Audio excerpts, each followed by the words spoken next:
Well, it is 7:03. Good evening, everyone. Welcome. This is the meeting of the Oakland Mills Community Association Village Board. And we're going to start the meeting by opening with a couple of administrative items. The first being approval of the minutes from the January 25th board meeting. Is there a motion to approve those minutes? I move. All right, there's a motion from Lynn. Bill, is that a second? Okay, any discussion of those minutes? All right, all in favor?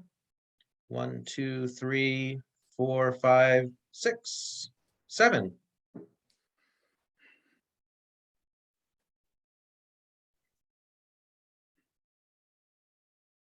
All right. I have to get Jennifer in the right place on my screen. I almost missed that one. Okay, next up is approval of the agenda for tonight's meeting. I'll note, I think this went out publicly, but I'll note that we did amend the agenda that originally went out to the public Thursday to add the BWI roundtable presentation to new business. But is there a motion to approve the agenda? All right, I have a motion from Warren. Is there a second? I have a second from Bill. Any discussion? All right, all in favor? 1, 2, 3, 4, 5, 6, 7. Okay, 7-0-0. All right, thank you. Okay, first up, we have resident remarks. If we have any residents who would like to make remarks to the board, you get 3 minutes per resident. And you can alert me to your remarks by turning on your video and raising your hand or using the hand raise option on Zoom.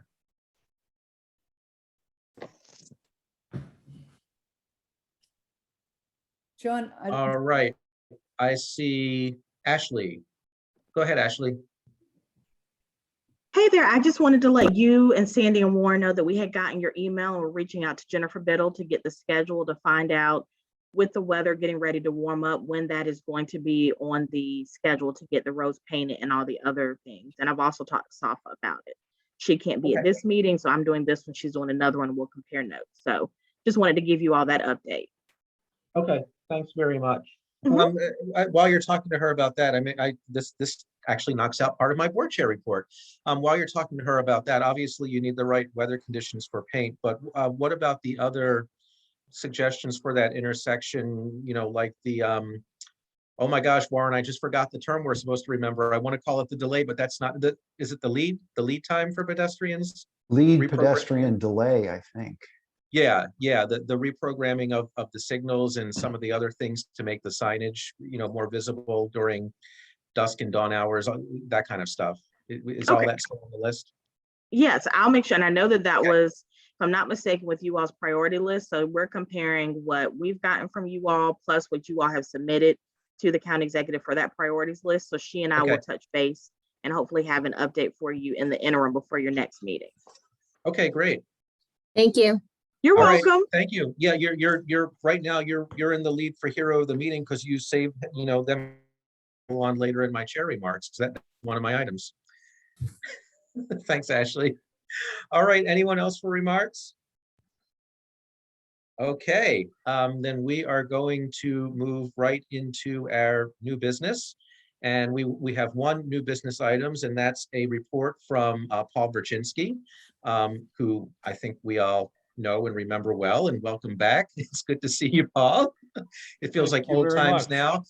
So Paul's going to give us an update on the BWI roundtable developments, and there's also proposed state legislation for establishment of an aviation commission. So Paul's going to give us an update on that. And the reason we scheduled this as new business versus, you know, scheduling it down lower as a committee report is we may be asked to take a position on that legislation that would enable the commission. And Paul's going to talk a bit about that with us.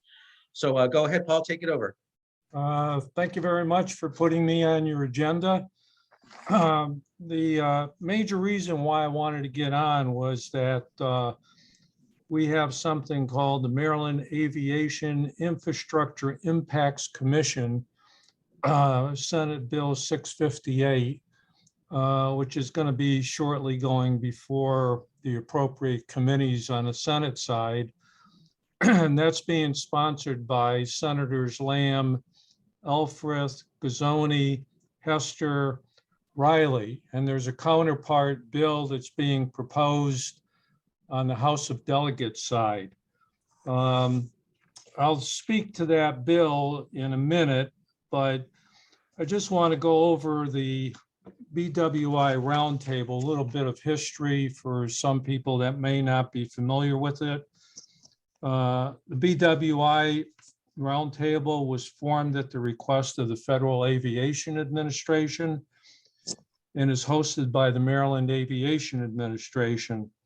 Through its meetings, the BWI roundtable has worked with the FAA, utilizing technical and other support provided by the MAA, and with help from Southwest Airlines in order to seek solutions to the harmful effects that have been brought about by the implementation of DC Metroplex project implemented under the Next Gen program. For those of you who don't know what Next Gen means, Next Gen is the interstate highway in the sky that provides all that noise over Oakland Mills, Long Reach, Owen Brown, Town Center, all the way out to River Hill. During its first meeting, hard to believe, dates back to March of 2017, BWI Roundtable unanimously adopted the following resolution as a priority, and this has not changed.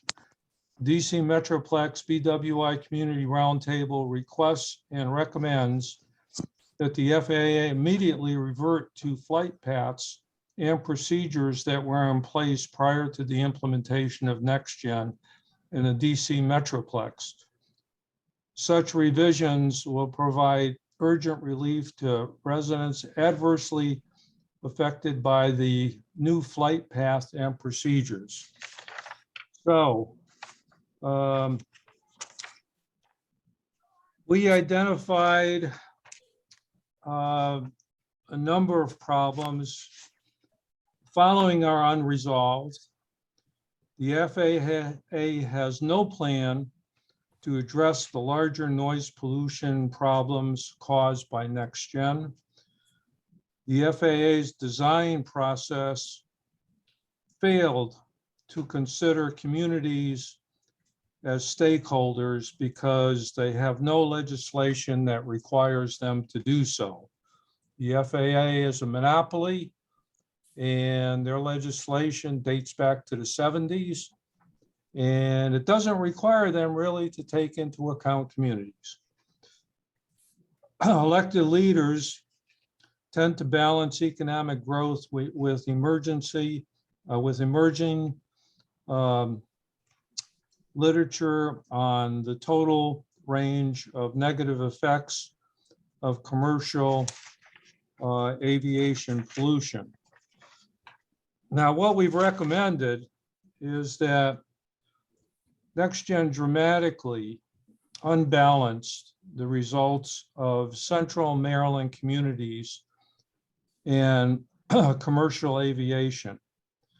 That balance, which existed for decades without controversy, needs to be restored. So we're urging through this bill that the General Assembly create through legislation the means for the equally compelling but competing interests of airport-related economic growth and citizens' rights to health, happiness, and a reasonable quality of life to be weighed and decided before decisions are made, particularly at BWI Airport. So this legislation is proposing to identify needed modernization of the Maryland Noise Control Program in the airport noise zone. And the roundtable itself is not organized to study and recommend policy changes in these areas. The commission would be capable of doing that. So the role of the commission is to create a proactive process that establishes goals and policies for directing and managing research into pertinent issues. There would be an executive director. The funding would be about $450,000 a year, which would last for a period of 4 years. The research will be grounded in the best available science and will be focused on producing understandable and actionable recommendations for legislators. Research and publication of the commission might inform such policy topics as future growth and development, zoning and housing, public health, environmental protection and mitigation, and aviation-related information, availability and transparency. Additionally, the commission might help legislators weigh information affecting quality of life and economic development, outlining alternatives and choices so that the community can promote both economic well-being and livable communities. As some of you now may know, we're going through an update to the general plan. The aviation noise from BWI will directly impact what can and cannot be done in Gateway because the aviation path comes directly over that particular parcel of land. And that particular parcel is supposed to house 8,000 units, or supposed to make 8,000 units rather. So I'm asking the Oakland Mills Community Association to provide support for this particular bill. We petitioned the FAA to give us relief. This was done about 3 years ago and we got turned down. The state of Maryland, as well as Howard County, brought the FAA into court. We were not successful.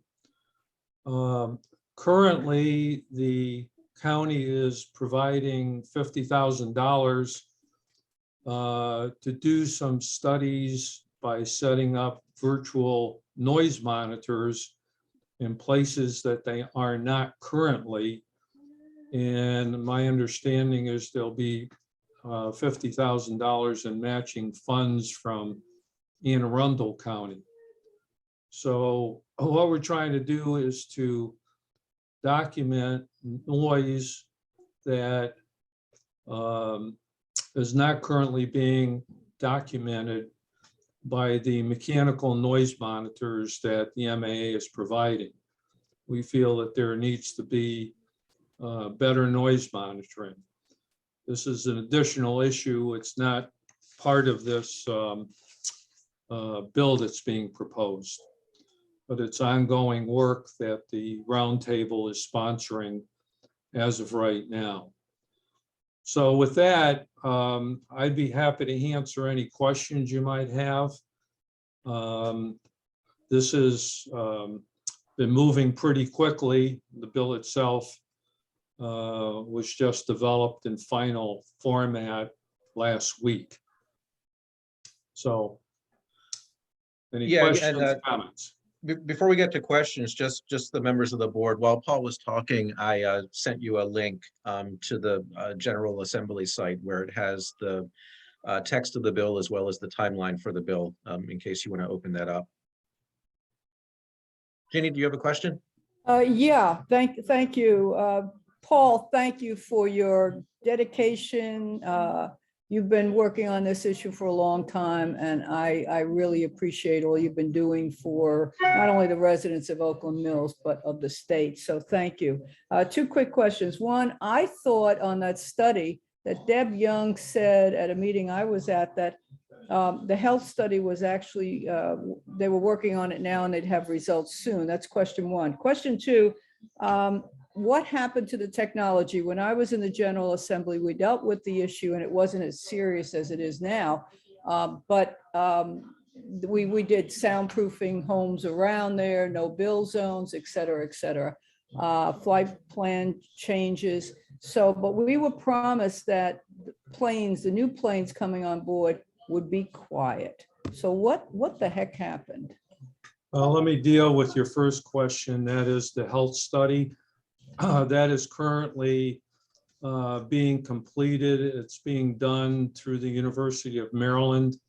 We should have those results within the next couple of months. That's your item number one. You're quite right. The General Assembly did deal with noise issues back in the 70s and 80s. But there's been a very big change through NextGen. The air traffic controllers used to vector planes, which wound up providing a natural dispersion of planes.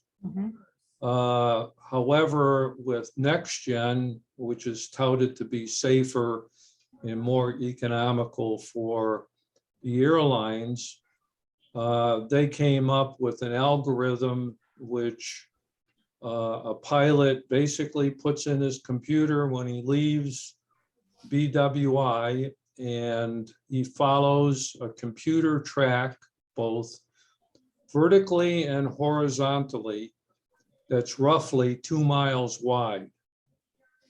And that is what we are now faced with. All the planes are concentrated within what I call the aviation interstate highway in the sky. And, you know, we're faced with the implications of that because while the number of airplanes leaving BWI during the pandemic radically were reduced, they're now almost back to where they were before. And BWI is a major hub for Southwest. There's going to be nothing else but an increase in airplane noise and airplanes. Plus Amazon is using that as a cargo hub for their, you know, for bringing in their stuff and then putting it on trucks to go out of BWI. So that's what's currently happening. Unfortunately, the roundtable, because we are volunteers, because we have a natural turnover, we can only do so much. And our thinking was that we needed a permanent commission, at least initially, to look at these issues in order to advise legislators. Thanks, Paul. Thank you.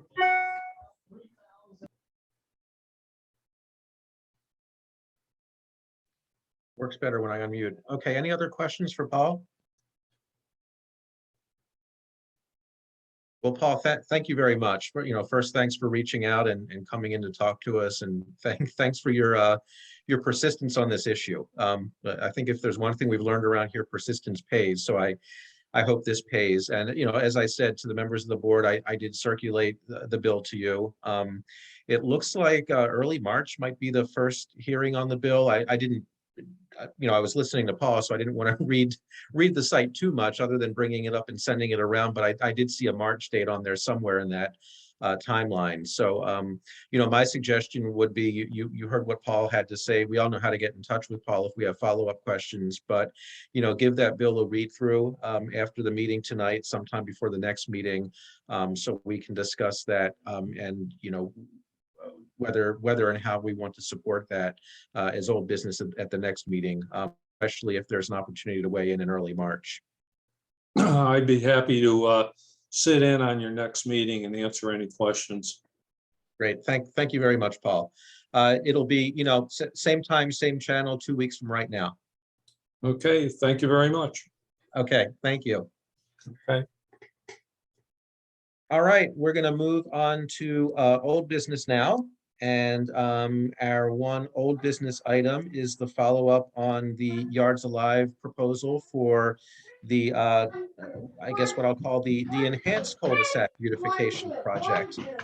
And Rebecca, did you want to share the document on the screen? Do you want me to share it while you walk us through it? Whatever you prefer. You do it. Okay. All right, give me a sec. Oh, Sandy, you need to allow me to What? share.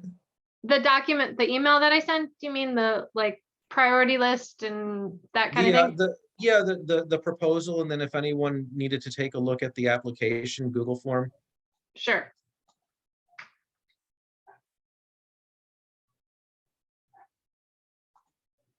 All right, there we go.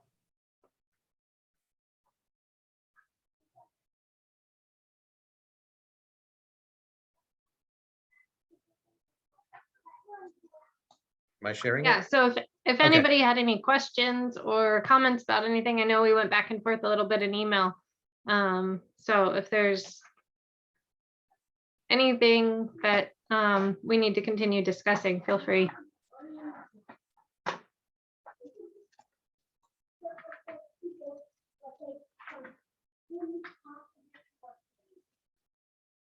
You know, this is a Questions? new idea and something we'd like to try out. So you don't feel like anything is set in stone, that after we try it this year, we can always revisit and see how to make it work better.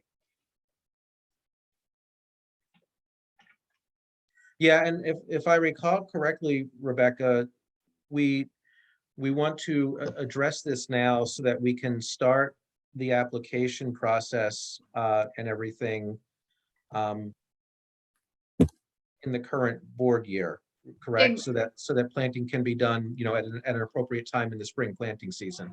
Yeah, so as opposed to the cul-de-sac program where you can essentially Right. go right out and buy things right then, you know, this takes a little more time to work and organize with the residents there. I mean, that's our goal, is to give Right. everybody notice so they can come, and also to do the planning and all of that. So we'd like to have this, as you can see, by April, actually start doing things. So we do want to move on this soon. Yeah, and as Sandy reminded me, you know, cul-de-sac beautification doesn't occupy its own special line item in our budget. It's considered an event. So, you know, this is just something that would come out of our event budget. Ginny, do you have a question? No, just a comment. My congratulations to all the work you put into this and others. But I think what I understood you saying the last time is also this gives the group an opportunity as part of this pilot to also work with the neighborhood about talking about also the block party, so that you'd get everybody together and you'd have the opportunity to maybe even do more to help that particular street by having them apply for the block party funding as well, you know, so that they'd have an event that would be something like a groundbreaking or something like that. So it sounds like a real community building as well as, you know, other stuff, which is pretty good, I think. Thanks, Gina. Yeah, Rebecca, will there ever be a time that this could be offered to the apartment dwellers? You know what? Well, you know, Yards Alive has been trying to work with I'm sorry, the name of your apartment. Forest Ridge? Yeah, they were trying to work with Forest Ridge and the owners. I mean, without the owners okay on it, we can't really do anything. So we were having a little bit of difficulty with that and figuring out funding. It's a little bit easier to ask for money for a public space. And although the apartment grounds do serve lots of people there, it was really hard to wrap our heads around exactly who would pay to put it on that private property that still belongs to that one apartment, you know, the owner of the whole complex. So we're still trying to work on that. Believe me, that is definitely a passion of some people in the group to figure out how to work with that. We're thinking of maybe trying to do something on the CA land that's right there outside of the actual line of the complex. So right now, no, but yes. So Yeah, right because now we're taking the easiest path of resistance to try to get something started, and then we're going to Mhm. deal with the more difficult difficult Yeah, issues. you guys need to think too that if you can find out, like do a survey of how many residents that live in apartments would be willing to participate, then the owners need to know that this is something that the residents want to do themselves. They need Absolutely. to know that the residents want to do it. Mhm. Yeah, so our Okay. hope for this is to actually get a cul-de-sac in Stevens Forest, because we have plenty of examples in Thunder Hill. So we'd like to get something on that side of 175. Okay. Maybe something a little more accessible. And then we don't want to just reach out to the people on that street. Yeah. Once we have this cul-de-sac planted, we want to be able to then invite, a bunch of people who are interested in this, and that can include some of the people in the apartments, to come Okay. see it and see what it would look like, and to do that educational component still with it. All right, good. Yeah, so we're still reaching out. And also on that note, different from this, we are growing lots of vegetable seedlings to be giving out a lot of vegetables, because we heard that's something that people are really interested in on their Yeah. balconies. So we're working really hard to not just have the native plants, but to have some vegetables ready for great. the spring too. All right, great. Bill, Yes, Rebecca, real quick, number 2.3, where Oh, you bring it measure back. the. So- Yeah, it's sorry, where go you ahead, Bill. measure- I'll bring it back up. That's okay. We'll prioritize applications based on number 3, streets with higher percentages of resident commitment. What process will you use to measure that, and where will that happen in the overall decision-making? So the plan is to send out the application, hopefully in early March, right? And then once we have our deadline, whatever it's going to be, towards the end of March, at the beginning of April, we'll have a deadline. We'll look at all the applications. And, we're going to be weighing all these things. So it's not going to be whoever has the most people on their street, because some cul-de-sacs honestly are going to be too much work for us this year. If it has a giant established tree in the middle that we really can't plant around the roots, without a lot of work, then we're probably not going to do that one, versus ones that are maybe a little more open. And our mission ultimately is to reduce turf grass. So those with more grass, are also going to be weighed. But one of the most important things is that it's maintained. If we come in and plant something and it's turned out to be super ugly by next year because it's grown over in weeds or died or whatever, because the residents didn't care, that's not going to reflect highly on us. So that is up there, because the more people who are buying into this, the more people we have who are going to learn and who are going to want to spread the word, and who are also going to help with the maintenance of it. So I can't tell you, I don't know exactly what formula we'll use. These are just all the criteria that we're going to be evaluating. Which ones have which weight, I don't know yet. But the key here that I was looking at is streets with higher percentage of resident commitment.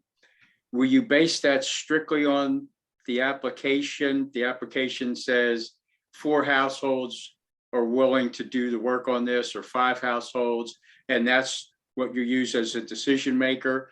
Or would you look at the applications, maybe your top 5, and then go to those streets and see if there's even more people who would want to be involved, but who just didn't know the people who sent in the application?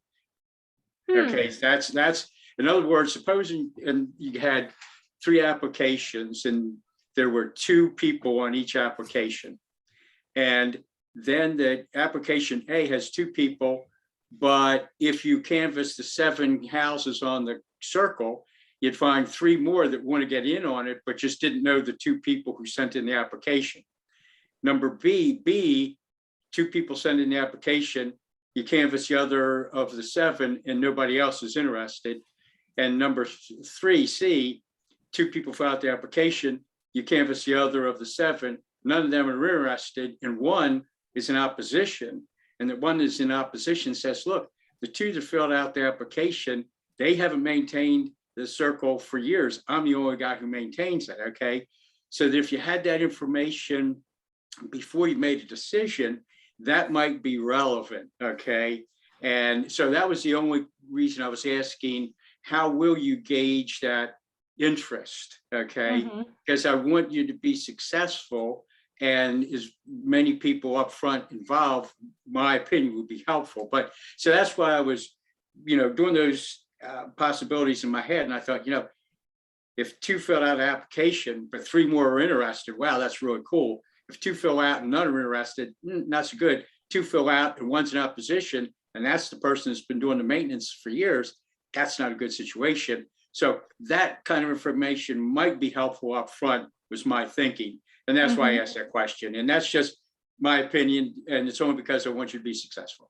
Thanks. So I wonder if 2 things might be able to help that without us. I mean, we're a small group. There's like 7 of us, maybe, Jenny. I don't pretend that we're going to be, I don't know how many applications we're going to get, but we're not going to be able to go door to door, on all these streets trying to talk to everybody.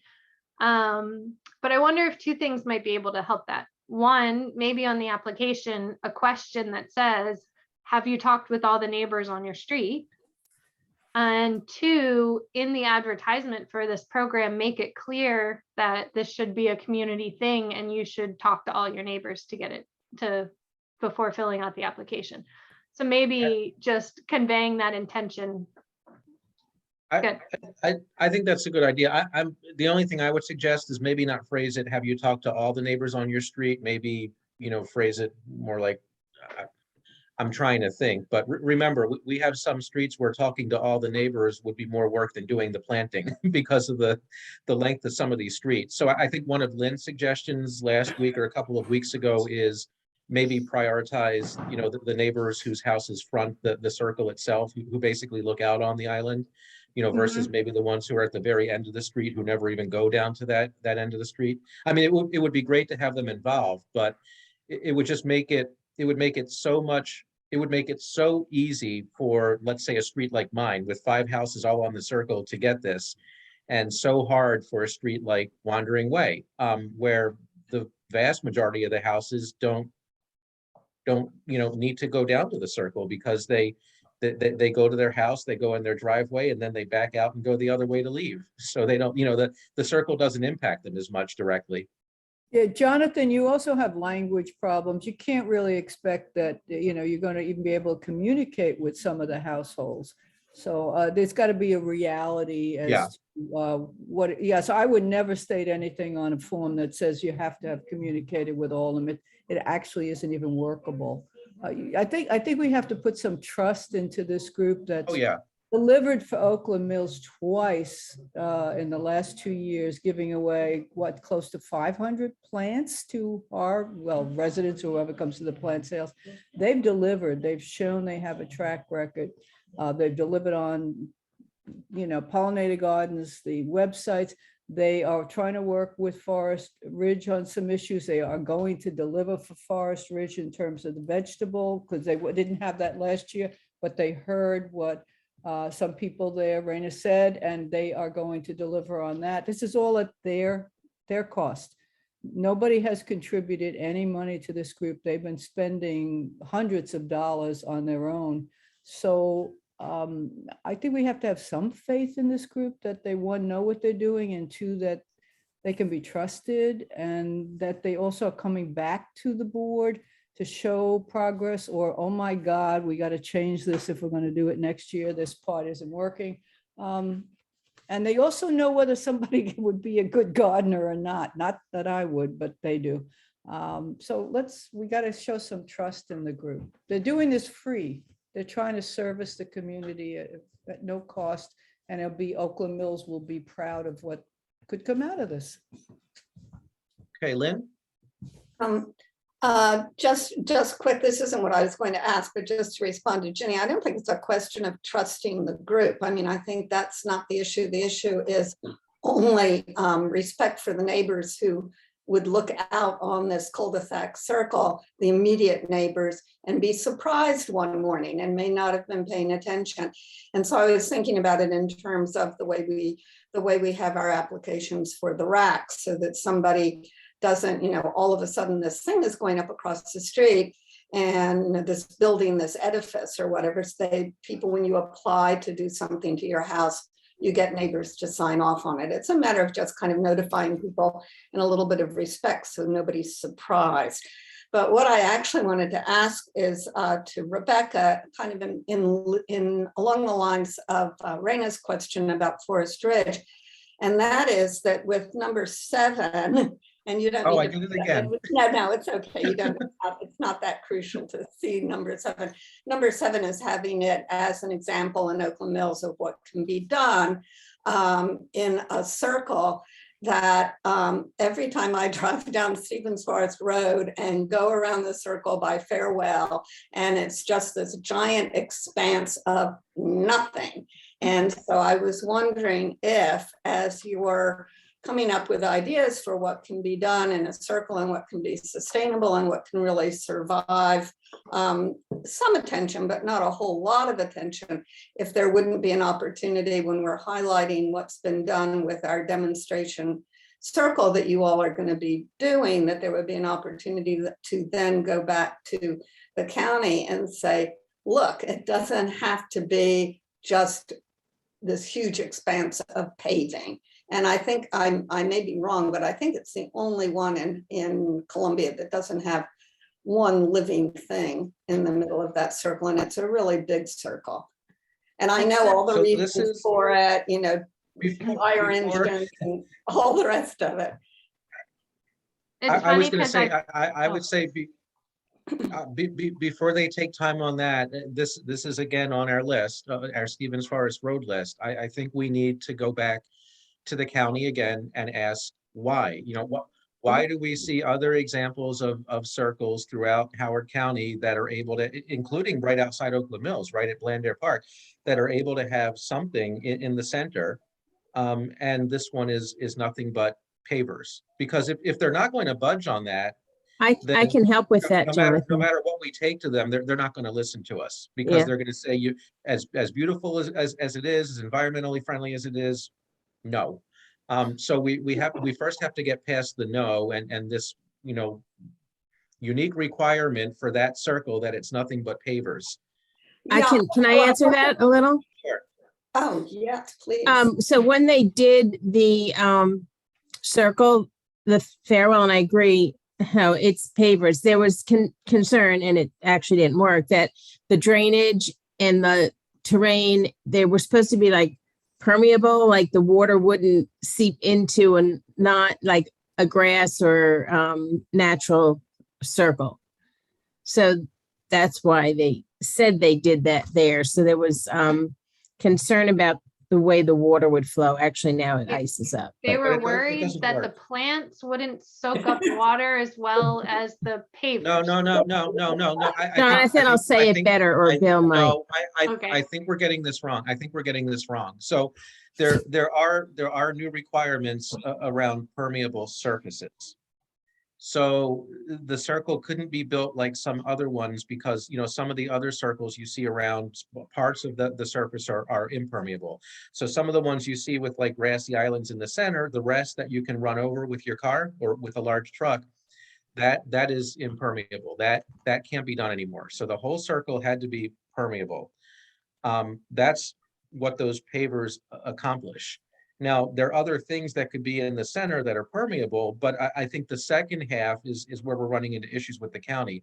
That's where the county comes in and says, oh, no, the whole thing has to be pavers, because due to its size, larger vehicles would run over anything you put in the center.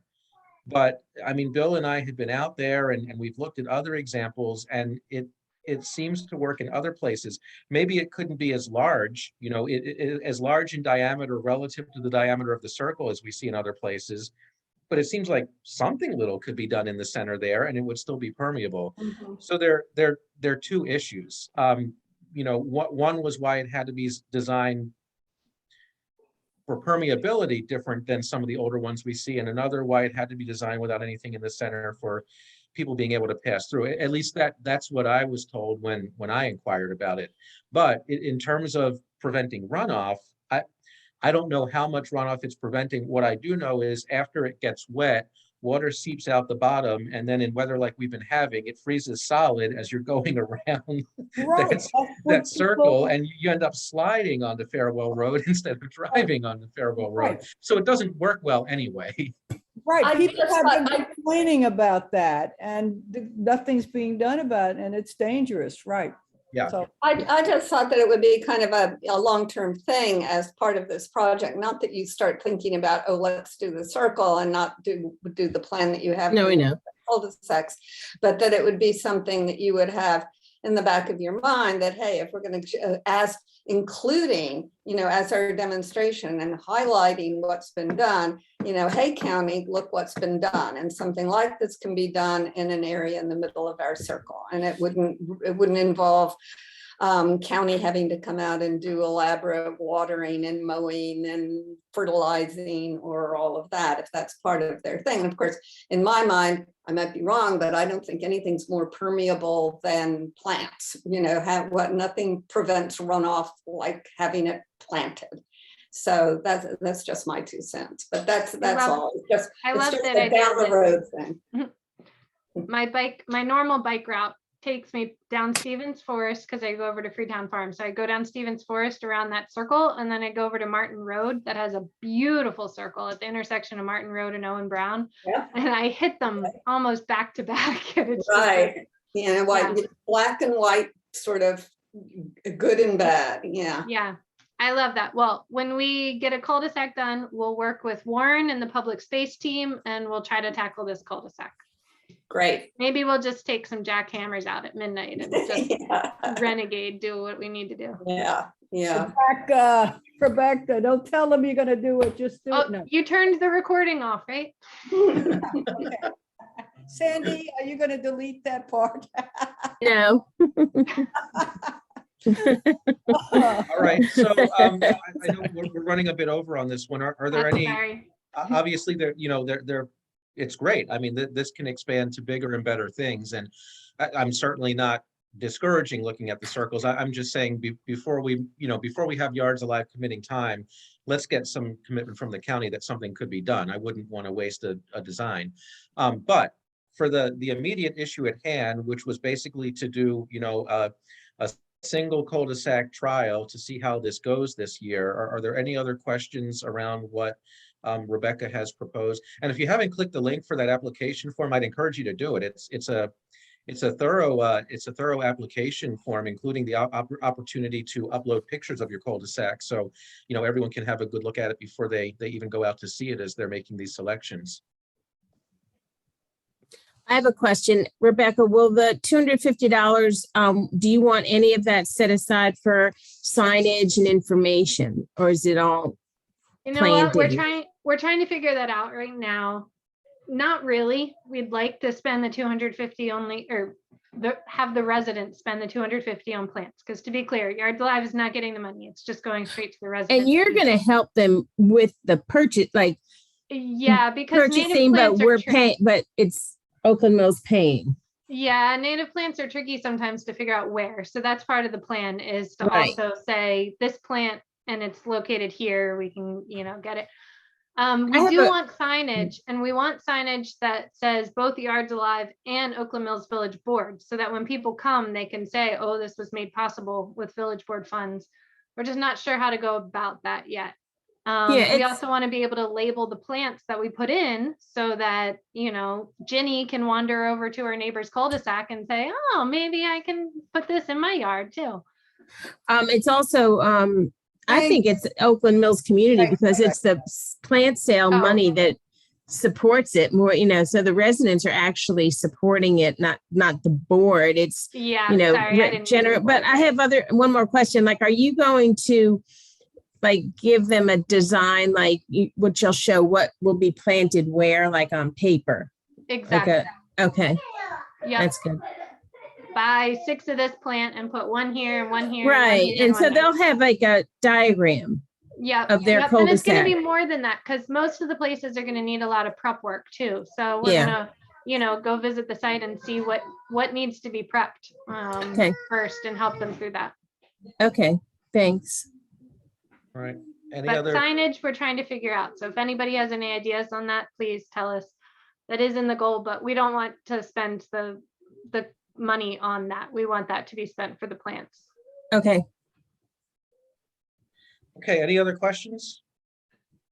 All right, I'm gonna call for a motion to approve the Oakland Mills Village / Yards Alive cul-de-sac beautification project as you know, using the process as submitted by Rebecca tonight.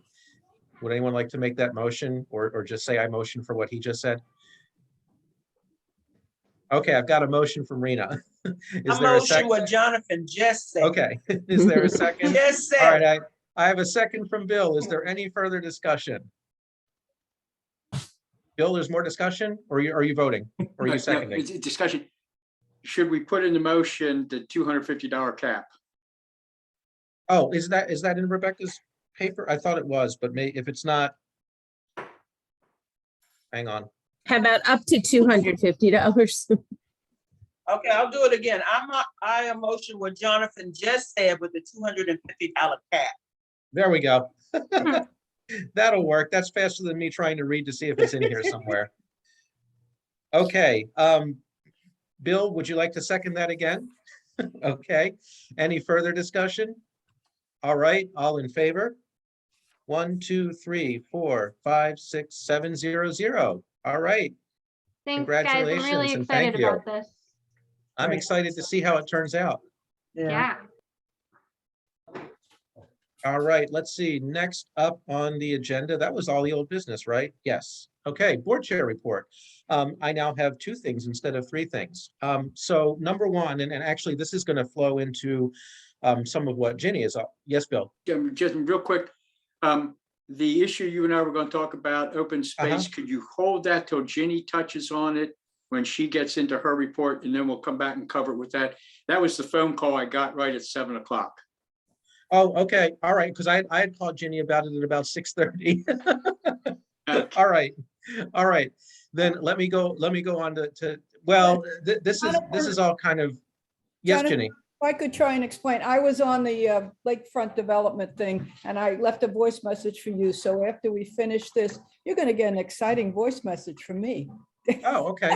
No, what I want to appreciate again, your call. And 2, I was thinking rather than split it up, I know, you know, we're talking so that nobody gets confused about sixpence. And I have some more information. So I'm wondering if we could combine the 2 as opposed to my having to respond to what you guys are saying. And Okay, well then let me start with something else and then I'll transition into that and just inform the board what Bill and I did and the response we got. And then that'll transition well into what you have to say about sixpence.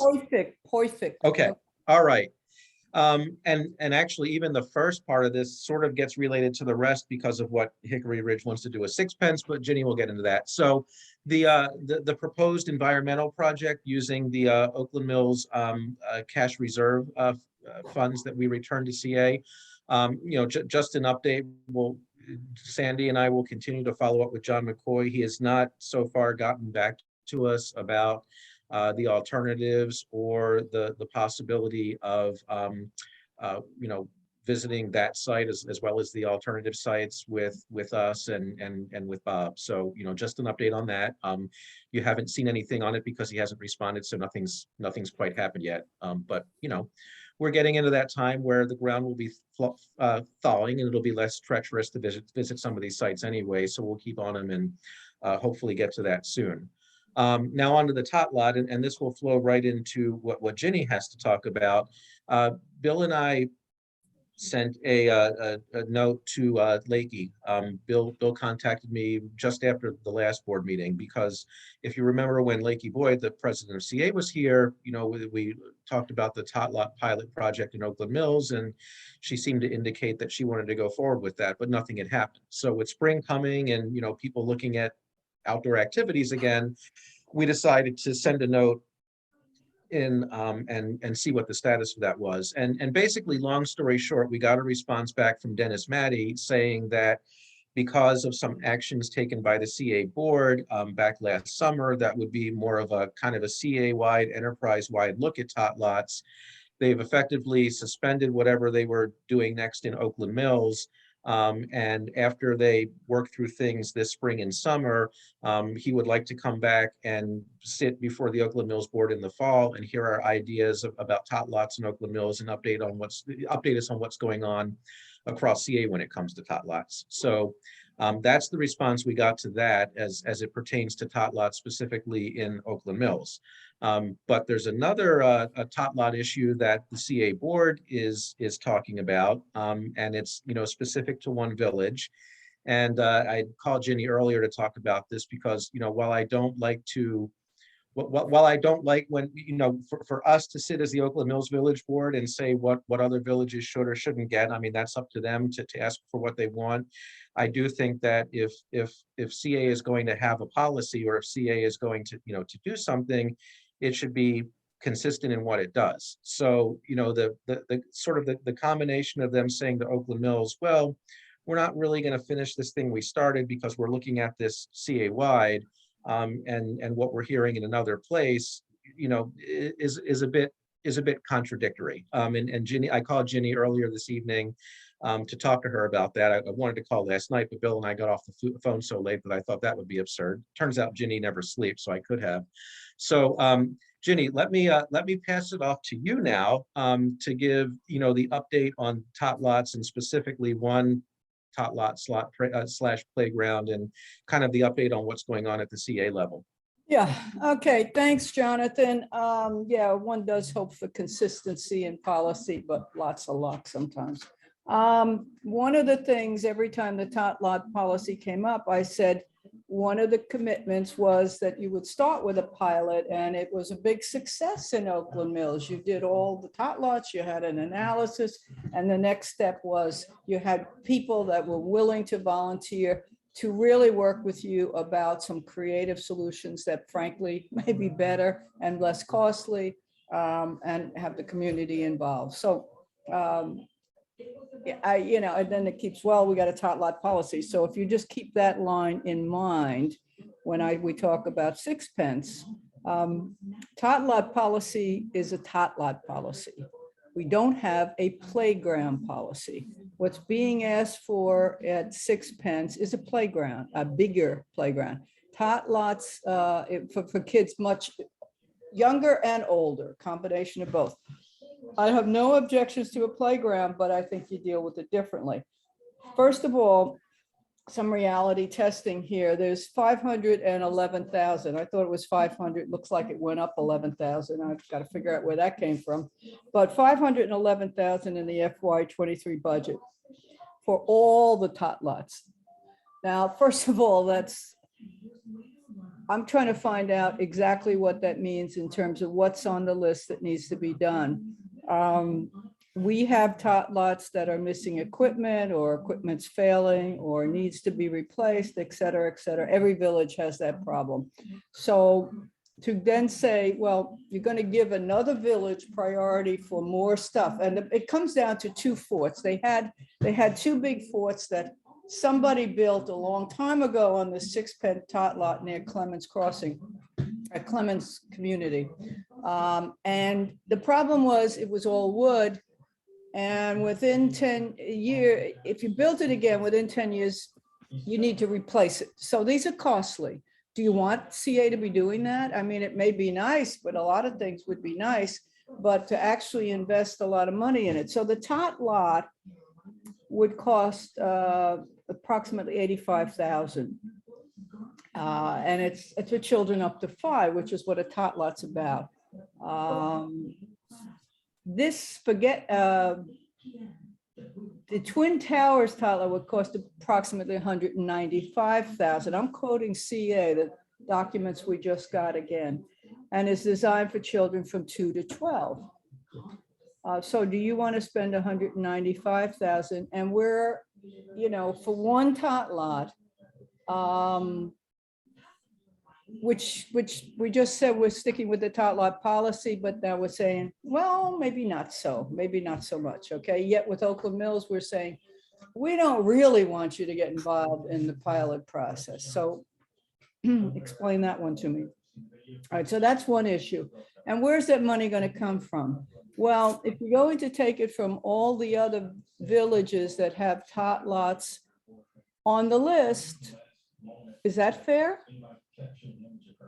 I don't think so. I can't vote for that. I can't suddenly say, you can get, actually, and the other thing is, Hickory Ridge could have gotten that replacement for the tot lot in the summer of 2021. So yes, there's nothing on the tot lot now because you had to take the stuff down that was a liability. You could have, people could have been hurt, kids could have been hurt. It was falling apart. So yes, it is vacant. So that's an issue, but we had the ability to replace that as a tot lot in the summer of 2021. The village board chose not to do it pending a request for a quote, big tot lot, which now will cost 195. Maybe, I don't know whether it'd be more eventually, all right? And it would have the twin towers. So that's issue one. So they could have had it. So I don't want to hear the complaint about we have nothing. They could have had it a year ago.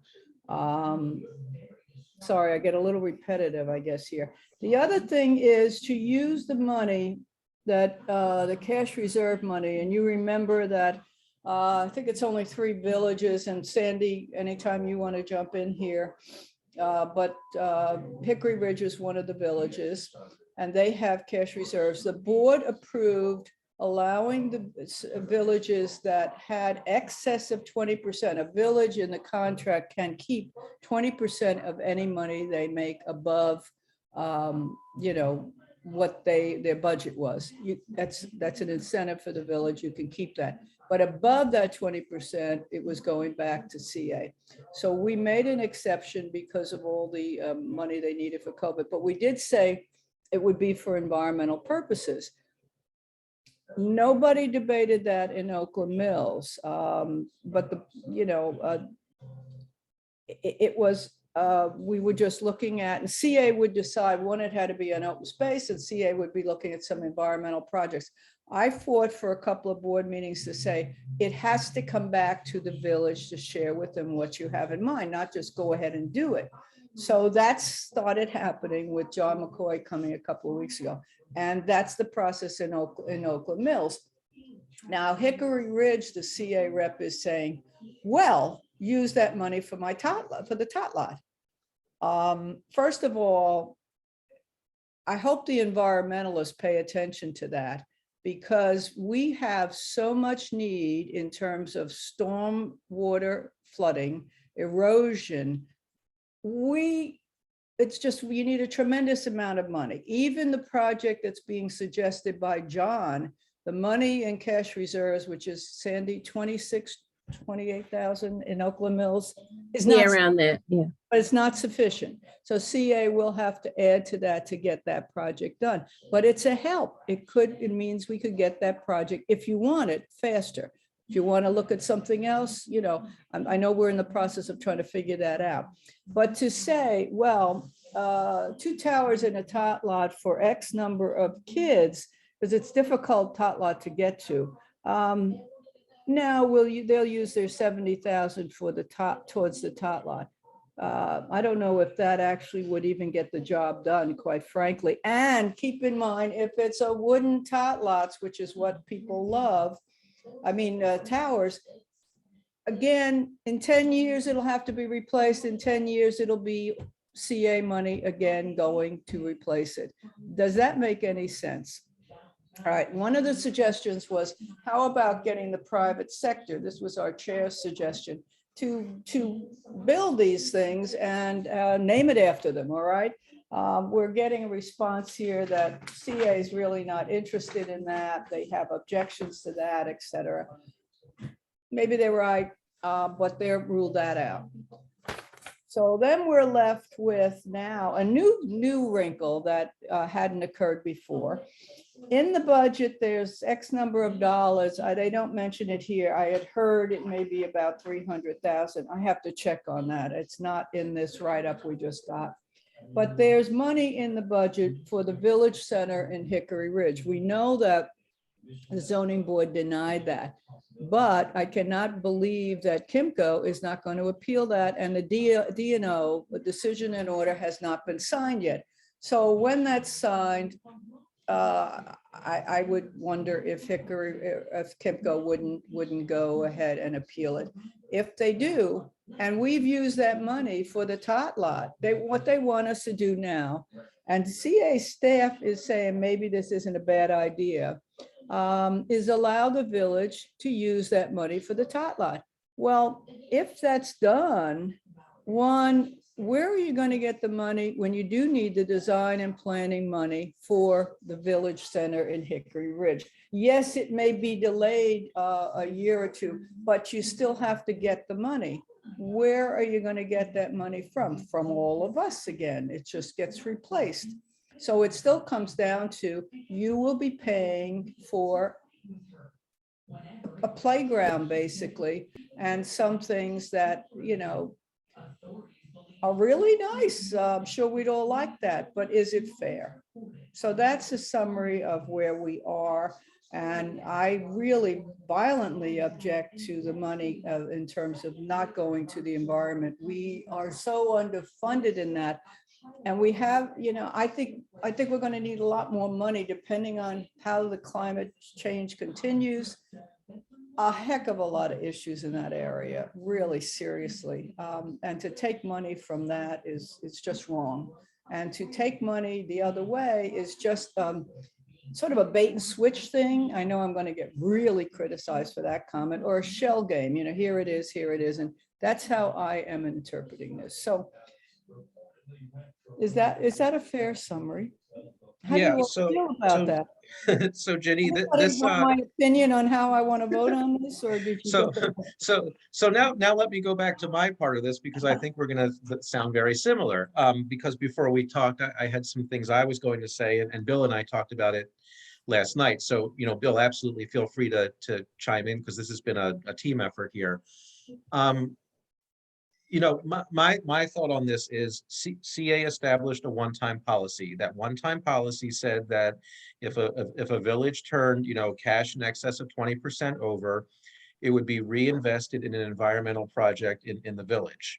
Now, that sounds good. It sounds like the village is getting something back, and in a way it is. But the thing we have to remember about environmental projects is water doesn't stop flowing at the borders of Oakland Mills Village. So if you do an environmental project in a village with the village funds, it's going to benefit the greater community, right?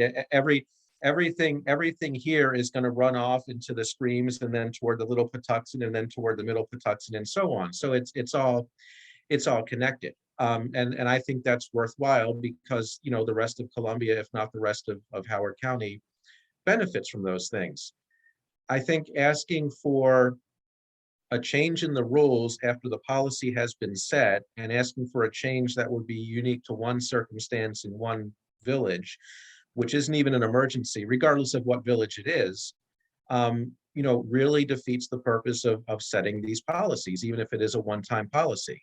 Because I think that the domino, even though it's only 3 villages who are in this position this year, I think the domino effect would be potentially the other 2 villages standing up and saying, wait a minute, if we can do just about anything, as long as we bug the CA board enough, you know, we might have other ideas for our money. Stop the environmental work altogether. You know, I don't know, we want to, you know, deck out the other barn in neon lights and dot matrix scoreboards or something. Like, I'm making up something totally absurd, but, you know, we could come up with anything.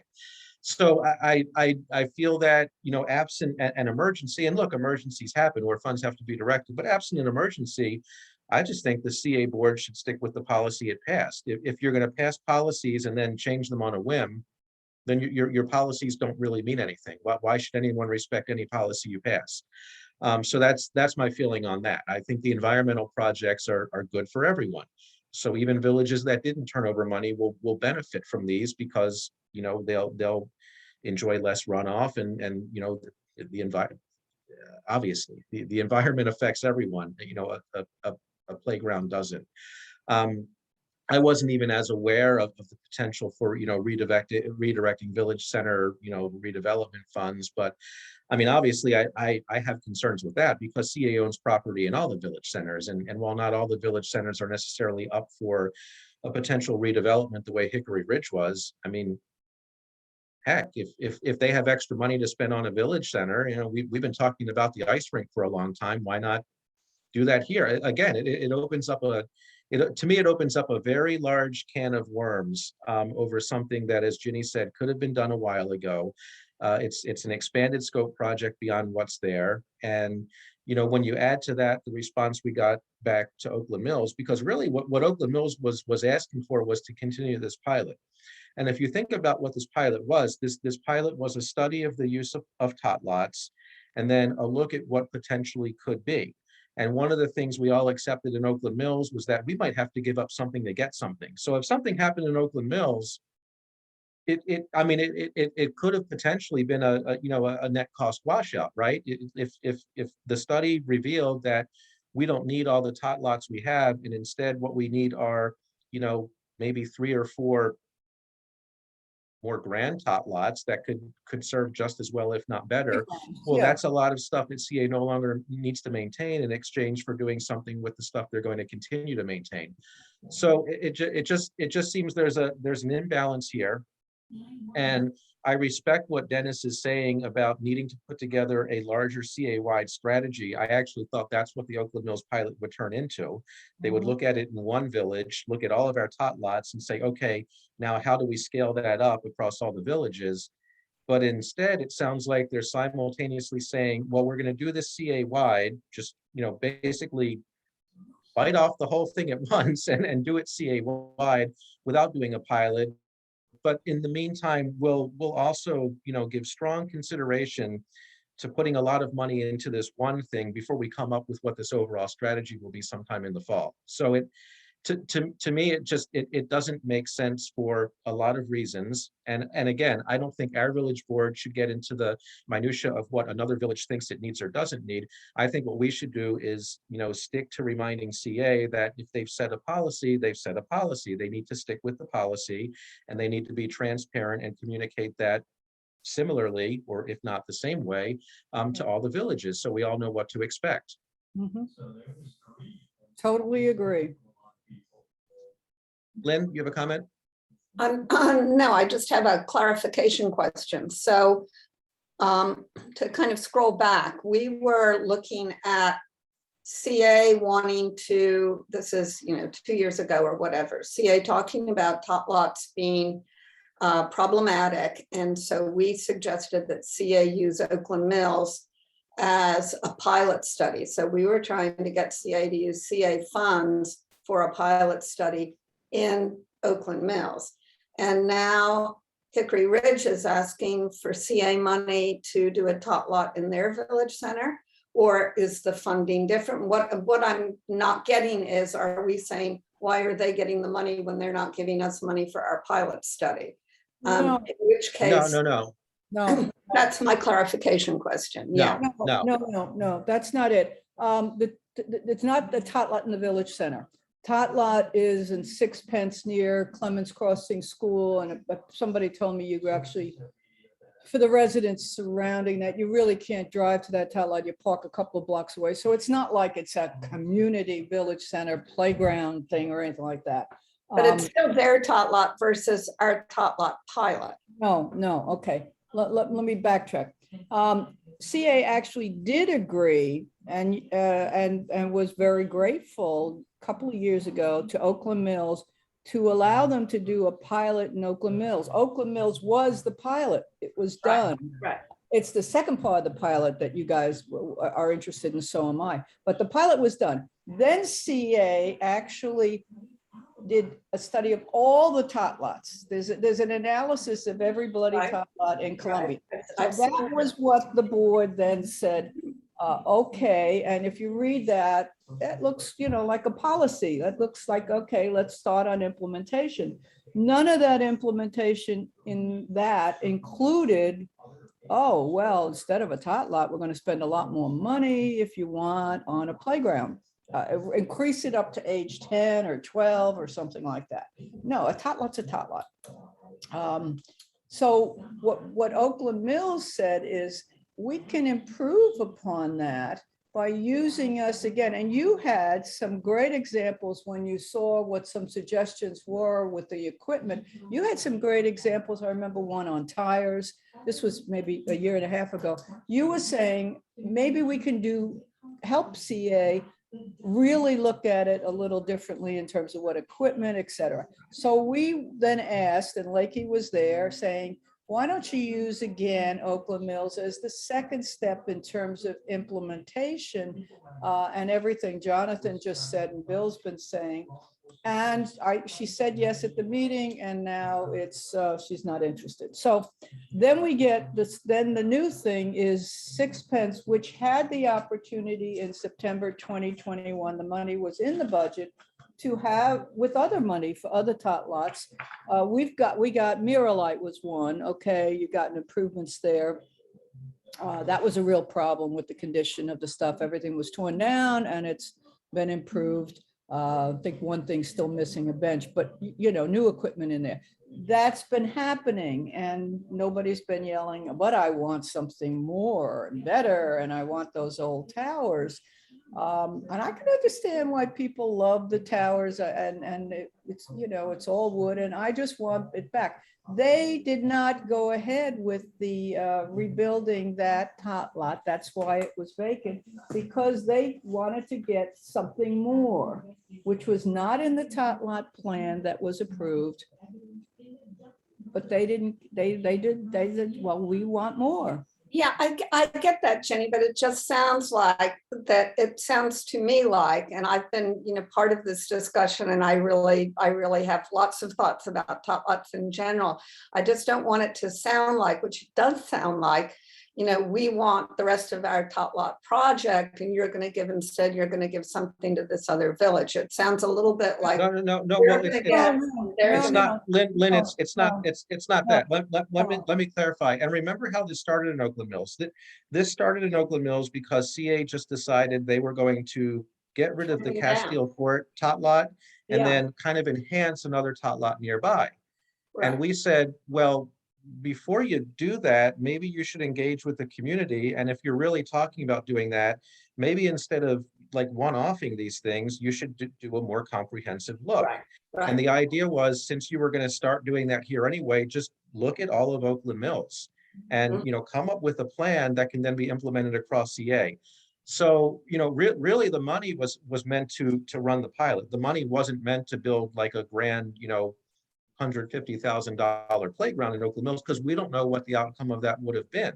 Right. And even if the plan called for that, it wouldn't necessarily have been implemented. The funds would have to be there and they'd have to consider all the other playgrounds and tot lots through Columbia. So the part I'm struggling with is, Dennis said, okay, that's no longer happening because we've decided that we're going to look at Columbia comprehensively.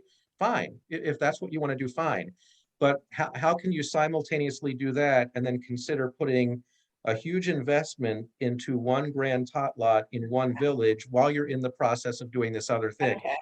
Either stay consistent to what you say your policy is, or honor what you said you were going to do in the past. But don't say to one village, no, we're not doing that anymore, while you're also talking to the other village saying, yeah, we'll think about taking care of you while we're doing this other thing. Okay, thank you. That was the clarification. That was the link I was missing. So we were looking at when they were going to go through and kind of selectively tear down some of our tot lots and do something else with others, to do a plan for Oakland Mills as a whole. They're not doing that. They're not giving us anything. They're saying they're going to do it for all of Columbia, except for Hickory Ridge, where they might give them the tower. Right. Right. I mean, we actually sacrificed to do this, because we turned down the enhancement to the other tot lot because we said that doesn't feel very efficient right now. We'd rather you study everything than do it this way. So we actually turned something down that we could have had because we hoped that they could do this better. Since obviously tot lots are issues all over the place, but we're not exactly being rewarded for that right now. And one quick. Very helpful, thank you. Yeah, Yeah. one quick thing, if you remember, there were cameras used. I know some people got upset about that, but there were cameras on the tot lots to really look at usage. And one of the problems was it showed, very little usage on a lot because the neighborhoods had changed in many areas. So you have that study. It's all in black and white. You can read it. But the other thing it showed is, guess what was happening in the sandboxes? Visualize what was happening in the sandbox. So a new policy is CA is when they remove a sandbox, there'll be no more sandboxes in our lots. It just isn't healthy for the kids. Germ pit, yeah. I know. We've got the evidence of that. So Rebecca's had her hand up, and then Bill. sorry. I don't know. I'm a little distracted now trying to figure out what's happening in sandboxes. Don't think about it. Yeah. My kids love the sandboxes. Jenny, you know how I feel about the Hickory Ridge playground. I think I sent you several impassioned emails and I read through all of the comments of support for it. And what frustrated me most was that most of the people said they walk from the elementary school where they have a giant playground right there to their neighborhood playground, and that's where they congregate. And I saw the pictures of these of the options that they presented to the neighborhood. And I mean, I don't fault the neighborhood for asking for the best thing. I really fault CA, whoever was responsible for giving them the options, because they gave them terrible options, big gaudy plastic things, and just a lack of creativity in the ideas. If they had presented to the community different ideas, then the community would not have latched on to this big giant monstrosity. But one quick question, I was really upset about all this. And then one day I rode past Mirror Light Place in Oakland Mills, where they just did that giant redo of the tot lot, and it's a big plastic monstrosity there. Actually, That's I asked about one of those. I went down there and looked I at think it was Mirror Light. Yeah, Mirror Light, there's something there that I asked, what is it? It's supposed to attract older than a tot lot. It's the one piece of equipment in there that'll allow for other kids to be there. And then there's some that's really for infants. And I was down there when some parents were actually using stuff. But the one I wrote to CA, Lakey and Dennis, and I said, could you try to explain what that is? Because there were some people trying to figure out how to use it, and it says on it, be careful, one of the results could be you die. And I'm going, that's on a piece of equipment there. Could you try and explain to me what exactly, if you go look at it and try and figure out how you'd climb it, and I think you may know what I'm talking about, Rebecca, if you went down there, look at it. I don't remember the exact pieces. I just remember thinking like, wait a second, why did we just put this giant, big, expensive tot lot in? I thought we were reviewing this. So I was really confused. No, that's the problem is that's why we wanted to do a tot lot study in Oakland Mills and be a pilot to show how you can do things differently. And Lakey said yes, and now she's not so much. And I don't see it as a violation of, I disagree with what Dennis is saying and what she's saying. I don't see it as a violation of or contradiction with the CA board saying, oh, here's your study. We want you to start implementing, but there's no reason why you can't do a pilot. I don't see that as a problem at all. And I think it would result in better things. I guess I feel like CA needs to hire better people than the ones who are just going to search playground equipment on Google and come up with the, options there. There's so many creative things happening in playgrounds these days. Why doesn't CA have the personnel who are thinking outside the box? I guess whose job is that? Lynn and Bill and I will take over. Yeah, I totally agree. I think those awful plastic things are just, they're, if we're talking about, environmental stuff, good heavens, there are so many creative solutions, and there are communities, people, designers will volunteer to do designs for this stuff just to see something taking place and being implemented. It's and the materials are far cheaper. It's creative. It allows the kids to be creative. So instead of standing there with their parents trying to figure out how in the heck do I use this thing? They figure out how they're going to use what's there for them to use. So I would love you guys to do a letter to the CA board on this. I totally agree with you, and it's really sad. I think you could show an example of what could be good that the community will love. And it doesn't mean, it could mean a So- trade-off on some tot lots. It could, but So I have an idea. I mean, I think first of all, it seems, oh, I'm sorry, Bill was still waiting. Go ahead, Bill. Okay. Here's where I'm coming from on open space, tot lots, facilities, et cetera. Columbia's total design is over 50 years old. Tot lot design, 50 years old. Everything in open space, 50 years old. Time has brought a lot of change. And what was successful 50 years ago isn't so successful today. Many things like Blandair Park and the tot lot playground area between Stevens Forest School and Stevens Forest Pool, those two, Blandair and that, are very successful. Well, why? Needs change over time. And I wanted to get CA away from this piecemeal approach that they were doing in Oakland Mills of, well, Castile Court tot lot isn't being used, it's too small, you need bigger safety zones for kids falling off equipment, not getting hurt, et cetera. So time has brought a lot of change. I want a comprehensive plan for the next 50 years that's not just tot lots, but tot lot, playground, multi-generational, what will be successful for the next 50 years, looking at what's successful today, demographics, et cetera. And so we talked about a pilot program in Oakland Mills to not just have a look at the status quo, incremental change and conventional wisdom, which to me is nearsighted tunnel vision. I want to look at the problem and define it and then solve it with whatever works, with a comprehensive look at everything. And within that, then we got the pilot program. In February 2020, CA produced the overview of Oakland Mills. They did a presentation to the board at that time.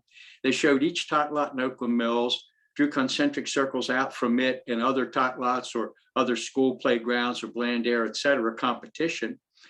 And they had certain criteria in terms of accessibility, safety, et cetera.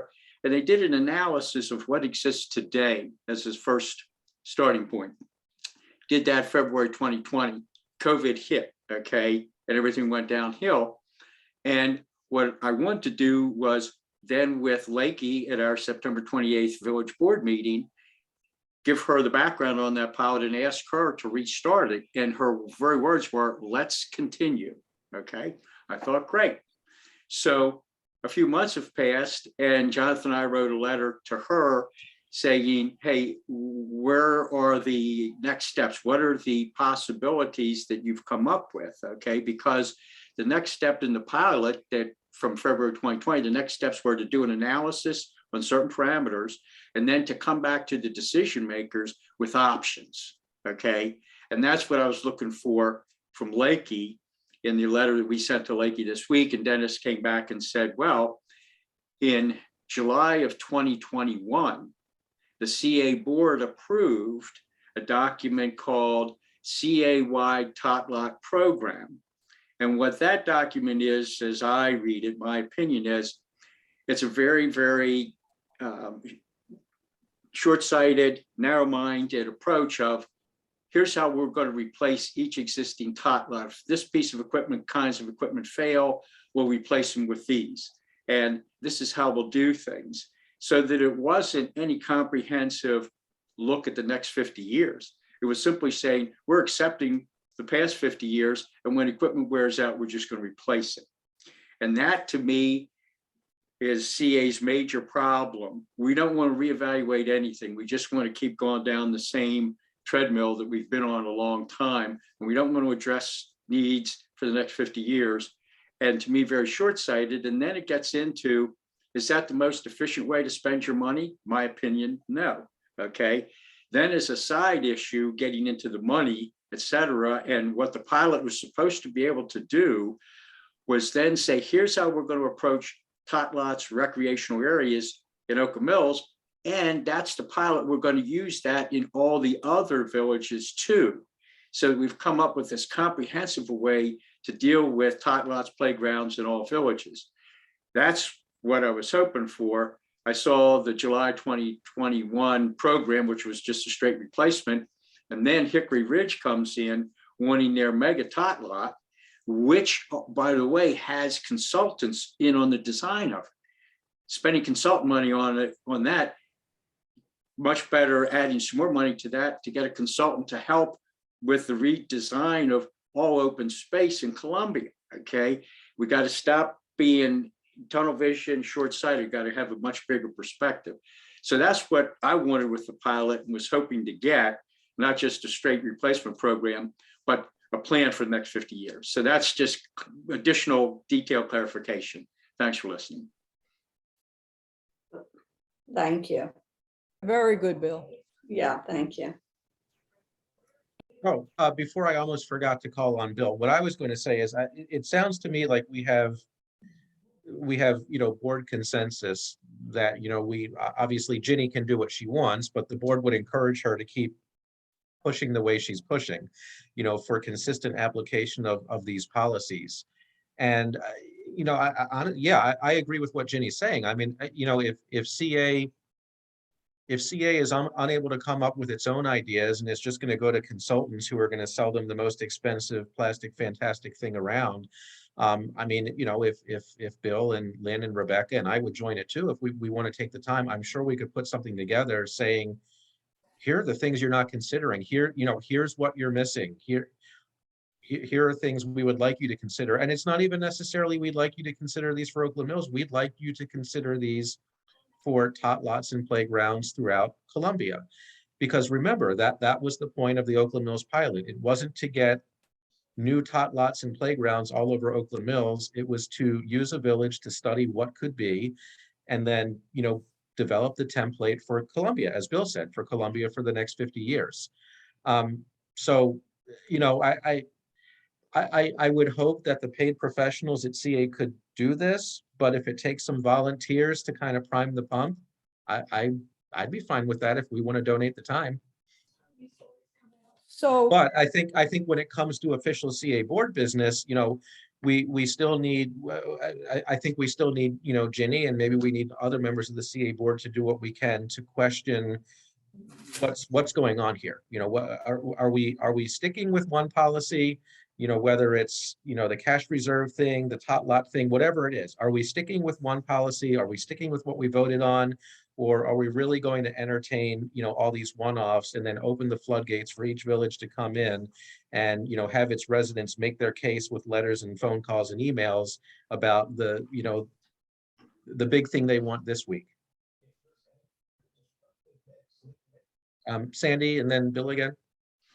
How come CA didn't come to all the villages when they had that policy that we did share and showed all that plastic equipment? Because I would think that kind of got rushed through without boards even knowing that it was a new tot lot design policy for the villages. I think it happened right as we were coming out of COVID, not even. Like we probably would have gone and testified. I don't understand how quickly they put that together. And then all of a sudden we were presented with, here's the policy, when that's too bad. yeah, okay, we'd have to look back then, but there was, after Oakland Mills, there was, let's do the analysis of every tot lot citywide, all in Columbia. And that was a public meeting. It was presented to the board. It was advertised, and it was like, this is our recommendation. So there was that process. I think it's the actual thing when you see it on the ground. I still, as I say, I don't know what that piece of equipment does, and I don't like something that says you could die using it, but you guys got to take a look at it. So there's something wrong. I agree with everything you've said, and I would love to see the village, maybe board, consider a letter saying, my God, what's going on? But my problem is I need to be voting on whether to allow them to use the reserve, that's one, or change the use from environmental, which I'm being honest with you, I can't do. I really can't do that. It's just too many environmental needs, and we do not have enough funding for what needs to be done.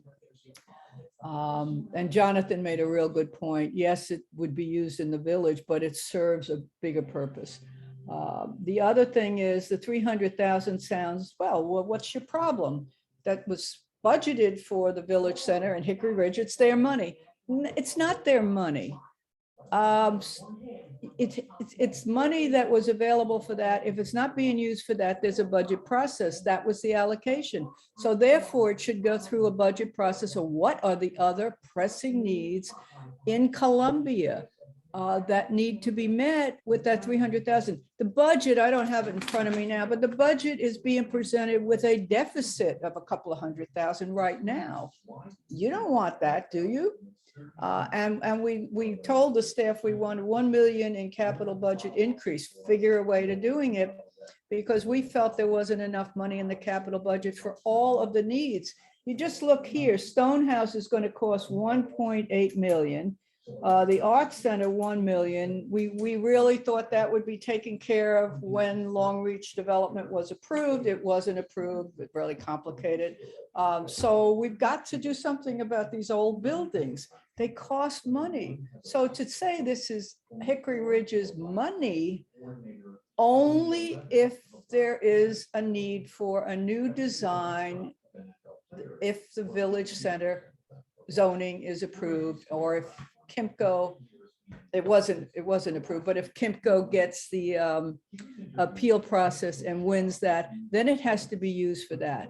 You just can't say now you can use it for a couple of towers. And I believe in this thing, some of the towers, I don't know if you can get online and look at February 3rd from Susan Krebby, Dennis Madley, how the capital money is going to be used. But if you look at some of these pictures, I don't know if this is any better or worse. It's towers. They apparently had some really nice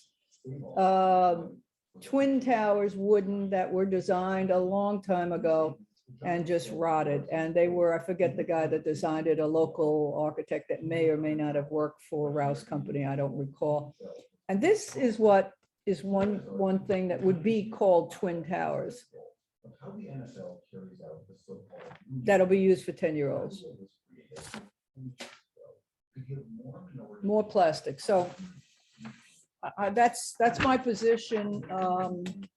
I think it sounds like you all agree, which I'm grateful for, but I've got to go with that.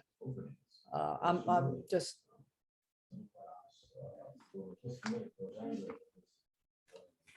I agree. Bill? Yes, real quick to add to Jonathan's point about the pilot and volunteers.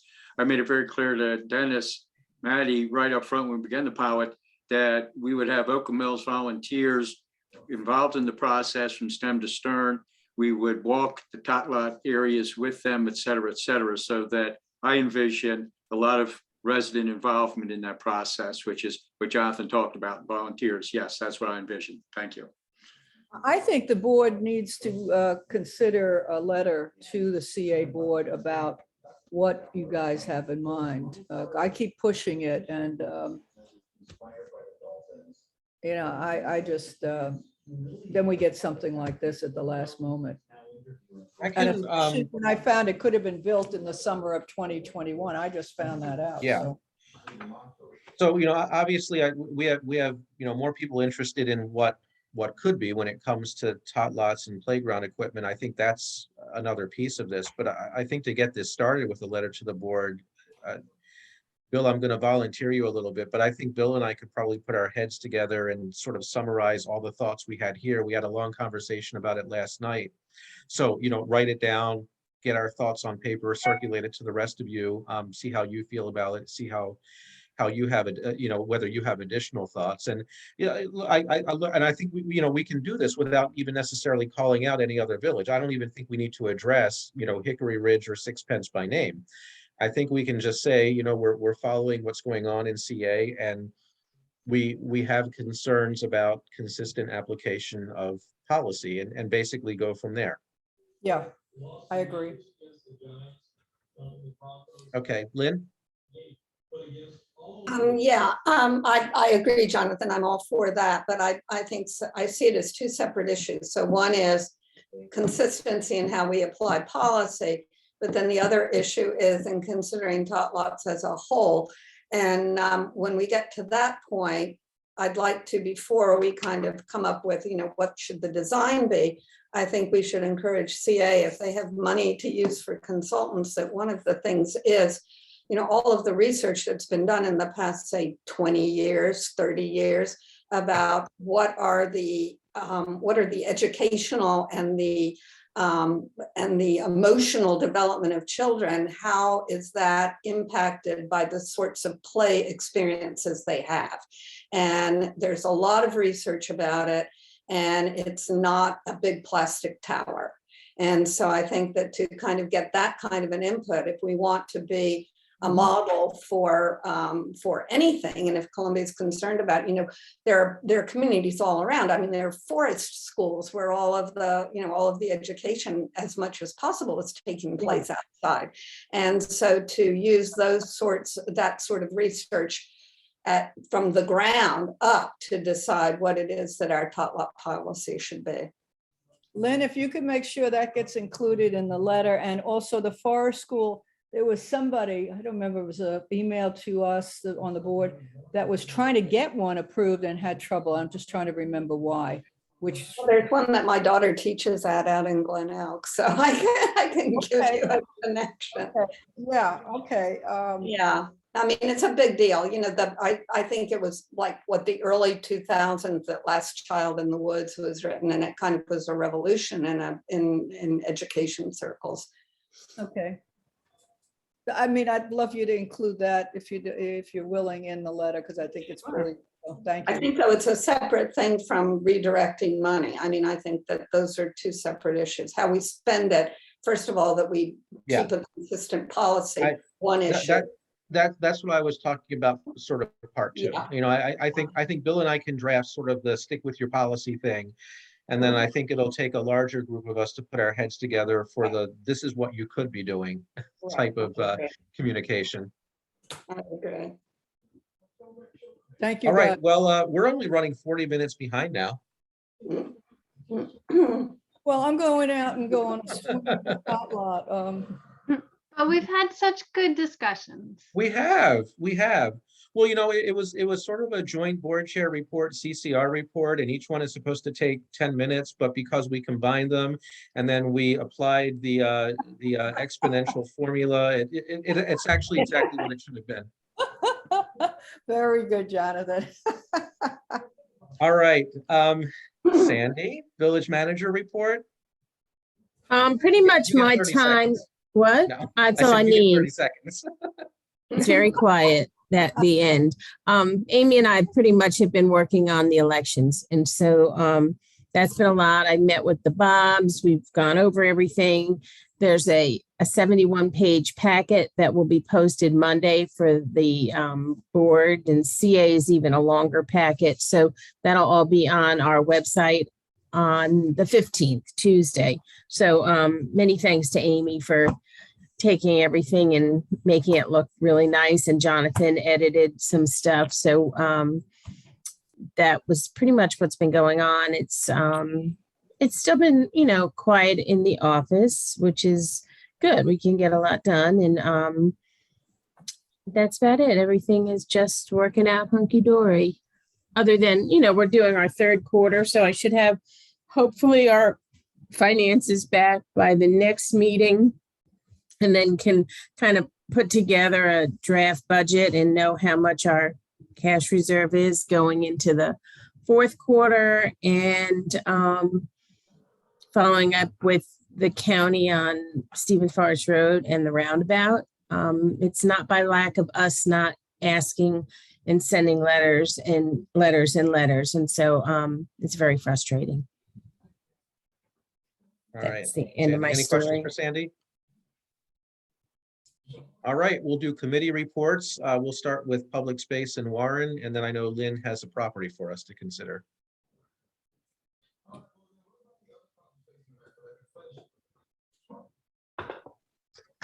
Hello there. I had technical difficulties last week, so I didn't give the report then, so I'm giving it tonight. Number one, the bike corral, I don't know if you remember, Rebecca and I and a bunch of others did the bike corral for the 4th of July last year.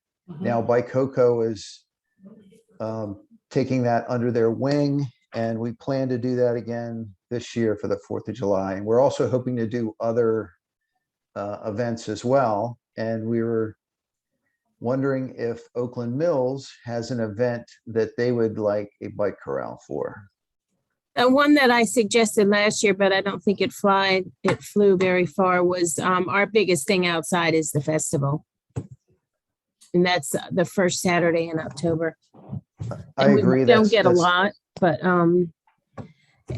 if they take the bike share away, that would be a nice place for a bike corral, which they are taking the bike share away. So that's our like it. outdoor festival. So Sure, that I like it. I think that's a great idea. Mhm. Any other ideas, thoughts?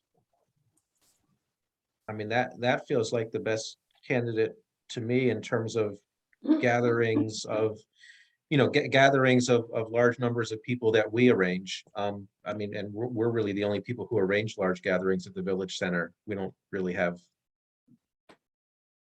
other things in Oakland Mills where that many people gather. Okay, that's great. Thank you. My next one is think back to the snow that we got a few weeks ago. So I live on the corner of Thunder Hill and Patriot Lane. And so when we moved in, I didn't realize I had to shovel all that snow, but because I have sidewalks on 2 sides of my property. So snowstorms are a lot of work for me. Anyway, so after I clear the sidewalks, because Sandy always reminds us to clear our sidewalks with her emails, and I try to do that. But then in the night, the county comes through and plows the intersection, and they always put it all at the end of my sidewalk, so that even though I've cleared it, in the morning I have this ice block that's about 4 feet tall, and I don't know how to fix it. I have actually talked to Wow. some people about that, and I don't, from the county, and I just anyway, I brought it up at the public space meeting, and one guy said, "Oh, we have a snow blower that we use because we have the same problem," and he has one for the street. But I don't. And I talked to the snow plow guys, and they don't really have anywhere to put the snow but there. But I think that's a real problem. And our sidewalk, and this is not just me; it's throughout all of Columbia. People that have to walk to school have that problem when it snows, and it's. I think it's a real concern. Yeah, it piles up on all the corners, and I think what's especially bad is, now that all of our corners have the ADA curb cuts, Right. that's exactly where all the ice and snow piles. So the more Exactly. accessible corners of the roads actually become the least accessible part of the sidewalk. Amen. I don't So I don't know have what an answer because I don't know where else the plows can put it, but it is pretty bad. And there have been instances where if it's clearly an area that doesn't really clearly abut a private property, I've actually called the county and said, hey, we've got kids walking to school, the plows have blocked this in, it needs to be cleared out. Because I've seen that, for example, like on the pedestrian refuge island at the infamous Stevens Forest Kilimanjaro intersection, where that pedestrian refuge is nothing but a block of ice, and that's not anyone's property. And I doubt anyone in the houses across the street are going to stand out in the middle of the road and try to shovel this thing out as traffic goes by. And they actually have come and taken care of those things, but I don't know if they would do that kind of response for every corner that gets blocked like that. So I hate to say it, but I don't have a solution for that, but just like you said, but I just thought it was an issue that we should think about. If anybody can come up with a better solution or a solution, that would be good. I guess I was mostly ranting because, you know, we had all that snow and my back was hurting, I guess. So, this is pretty cool. Since we've talked so much about tot lots, I thought I'd bring up the Orchard Green tot lot. Since, you know, we can't get enough tot lot discussion tonight. Anyway, I got this notice from Google Maps. I put in a point in Google Maps. I don't know if you do that or not. If you know, you can do that. But I put one in for Google Maps and for Orchard Green, and I got a notice that it hit 5,000 views, and that was like in the middle of January. And then for some reason on like February 2nd, it said I had 50,000 views for Orchard Green. So I know we had a lot of, we submitted a lot of information to the state when they had a poll. They wanted to know what things you wanted to do for state roads. And a lot of people from the public space submitted things about Orchard Green. So I think that got a lot of interest from the state about that. So it's kind of interesting that, and just so you all remember, we're pushing to get a crosswalk in that connects Orchard Green to 108. And so that seems like it's getting interest, and that was kind of exciting. And I don't know why it's 50,000 views, but that's amazing in 2 weeks. So the other thing we talked about was to bring this up again, was at $28,000 for the Oakland Mills Environmental Project. And some people said that it would be nice if we did something that was more visible instead of something, you know, and we do like the environmental idea, and we wanted to do something like that, but we thought maybe planting trees, especially ones that are more visible for, like, say, Oakland Mills, or say a rain garden, would be something that we would support.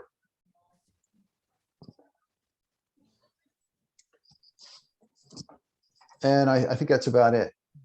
Oh, you know what? I do have a thing. We did have an action item on the snow problem. And we were going to do, the next time it snows, we were going to do a See, Click, Fix campaign. So we take pictures of the clear corner. And then after the snow plows came, we'd send it in again and complain about it that way. See if we get a little attention. We have to get another snowstorm though. That's it. Any questions? Warren, real quick. I didn't see any chatter, but I've been gone for all of the most recent snowstorms. But I remember before I left, there was a lot of complaints around the elementary school that people weren't shoveling the sidewalks that led to the school. Was it any better? Do you know? I didn't see, nothing was on Facebook, so I assumed it got better because people didn't keep complaining, but do you know anything?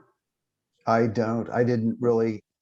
You told me that there was some chatter about complaints, but I didn't know what those were, because most of the ones I'd seen were clear. Gotcha. We did- Are these the sidewalks that adjoin the school property itself, or the sidewalks for the houses down the street from the school? Correct. The Yeah, we houses down sent, the street. Karina sent a letter to one in question with a map showing them exactly what was their property. So, Nice. I don't, some people, they probably didn't know, or if they knew, they ignored it, but she did send a map and highlighted everything that they needed to shovel. Nice. Is So, that if the there are big specific house by streets chance? that never, what? the big house? Yeah. Yeah, good. Yeah, so if there's specific street addresses that totally just never, ever shovel, that's an easy thing for us to send a nice little friendly reminder like that. Just pull up a map and highlight it and send it. Nice. Good. I'll remember that. Uh-huh. All right, thanks, Warren. You're welcome. Lynn, you got a property for us? I do. This is a property, I'm pleased to be able to do this because it's on my street and it's been something we've been working on for over a decade. So this is a 15-day notice and it was sent out to you if you've all been able to take a look at it. I'll kind of read the main things about it. So this would be the 15-day notice. It's Carol Stewart, who is the owner, who does not actually live at the property. The address is 6167 Encounter Row. And the issues oh, there we go. Okay. I figured it's such a long list. I'll just put it on the screen. Okay, that's good. And it's the seasonal lawn maintenance and yard maintenance is something actually neighbors have been taking care of, but it's not something we want to do for the next decade. Growth and debris in and on the roof and gutters, siding, foundation, dirty, discolored. Somewhere in there it says that they're rotting too. Oh, the carport supports are rotting. Dead and dying trees, roof vent discolored, driveway dirty, discolored. This doesn't really give you the full image, but you get the idea. So I'd love to have a motion that we go ahead and send the 15-day notice. Can I have a motion? Yeah, I'll motion to send the 15-day notice to Good. 6167 Encounter Row for all of the covenant violation issues listed on the screen and as read by Lynn. Okay, great. And Bill seconds, and everyone in favor? Okay. 1, 2, 3, 4, 5, 6, 7. Great. Okay, thank you. And then assuming that we're not going to get any, or in anticipation that we may not get any response to this letter, that if we don't hear from them, then it would go straight to the Architecture Resource Committee. It would go straight to CA. Listing the same violations and saying that we never got a response from the owner, and to requesting that a flag be placed on it and that the CA take charge of any follow-up. So can I have, please, a motion that we go ahead and have this in reserve, ready to go if we don't hear back from the owner? And this would be a final notice for Carol Stewart at 6167 Encounter Row. Yeah, I'll motion to hold the ARC referral in reserve pending response or lack thereof to the 15-day notice. Okay, and Bill has second, and can I have a vote? All in favor? 1, 2, 3, 4, 5, 6, 7. Okay, great, thank you. So it's 700 for both of those. Hey, Lynn, is anybody living in the house? No, nobody's been living in the house for at least 10 years. Just at the end of the cul-de-sac? Mhm. Okay, Right. that, The path goes through, it's on the left-hand side. yep, okay. And at one point, I know it well. at one point they gutted it and then, but didn't do anything after gutting it. So, Yeah, I remember that house, okay. okay. Okay, thank you. Yeah. Happy days Anything ahead. else, architecture? Nothing else for architecture. We're kind of plugging away. We thought we were going to have kind of a little break in the number of applications for things being done to houses, for new construction and whatnot, but it hasn't slowed, no slowing down really. I mean, it's not 20 applications, but it's a good 10 or 12. And I just want to give kind of a shout out really for Karina, because she's been, I get the letters that she sends to people about violations, not all of them, but some of them. And I just have to say, I mean, I wish we could all see them because they are so well crafted, so well written, so respectful. She's just doing a super job under very trying circumstances, and it's not an easy job. You know, contacting people about covenant violations is not an easy thing to do. And I've just been very impressed with her Oh, I agree, 100%. Yep. Yeah. And that's it for me. All right, thank you. All right, we're on to the bulletin board. Amy, anything from the office? She'll be don't there think tomorrow. so. Yeah, I'll be in the office tomorrow. All right, Party. all right. And I won't. Sandy, anything from I you? just want to remind everyone that the candidate packet will be there. Everyone on the board has to run, if you choose to, for reelection like every other person. So please read everything, look at deadlines. There's an application this year. So that's the last time I'm saying anything about that to the board. And also, I'm going to be I volunteer because no one else did, to go to the CA meeting, which will be on Thursday for anyone interested in running for the CA board. It'll be a virtual session. So I don't know what I'll do, speak on behalf of the villages at that. And that's it. That's next week on Thursday, right? For the CA. Thursday, the 17th. Yeah. Yeah, time flies. Right, thank you. Let's see, Ginny, anything for the bulletin board? Oh, no, I'm just going to go to the CA thing and learn how to be a CA rep. No, I'm kidding. Never mind. All right, I hope you figure it out soon. Thanks, Jonathan. All right, Jen, Nothing from me. okay, Rebecca? Warren? Nothing tonight. Okay, Rena? Yeah, I'm gonna be speaking with the officer that I speak with, because I don't know if you guys know, the young man that got killed over in the other village over the weekend, he was a resident here. He was a resident. really? here. Yeah. Really? Yeah. It was right in front of Brigida's house. They were the ones who called 911, Oh, wow. Yeah. right in front of her So, house. Yeah, I just wanted, because I I just thought he wanna, lived on a like, different talk to street him. there. Wow. Mhm. Wow. Huh. Yeah, it happened in Owen Brown, right? Yeah, Yeah. it happened on Brown, but he lived here, but he didn't give us any trouble. I don't, I'm kind of surprised. Yeah. If they have lived here 5 years, I bet you I haven't seen him 10 times. She thought he lived on a different street in her community.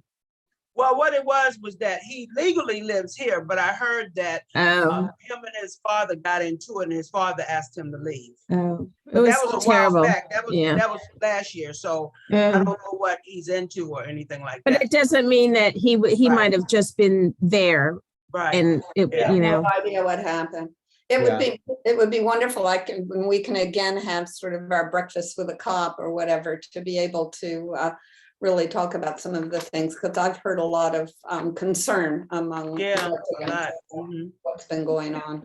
Yeah, Yeah, Raina, because- I heard there was a second shooting. Nisa was saying this. Was there a second? I don't think there was a second. I think it all was the same one, because it seemed like at first they said that he just got shot in his leg and it hit a main artery. And then it came out again that he was they called him a man, and I'm thinking of a boy. He was 17. So, but I'm thinking it's the same one.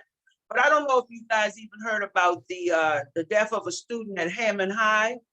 No. Yeah, that fentanyl, that stuff they put on Yeah. Oh, that's all word, that's all, you hear that, but we don't really read about it, or I don't know why a lot of people don't know that. So there's some concern, so I'm gonna speak with the officer. Great. the teen center's opening up for after school, which is so good because these kids desperately need to be able to go somewhere after school. So Like we're say, starting next week, I think, Monday Yeah, through and then- Friday. I was talking to someone that told me that they lived another lifestyle, right? And they told me that nothing happens for no reason. So, I mean, when I was talking to him, it just changes your perception on, just because you think he's a good kid doesn't mean that he really was, and stuff like that. It's just too close for comfort, and I don't know what's going on, with all this stuff that's Yeah. going on that we're not hearing about, so to speak. no, thank you, Rena. Mhm. Right, Lynn? No, nothing more from me. Okay, Bill? Nope. And I think I've said enough tonight, so I think we can adjourn. Thank you very much. Night, everybody. Have a good Night. night. Yeah, good Good night. Right. Night.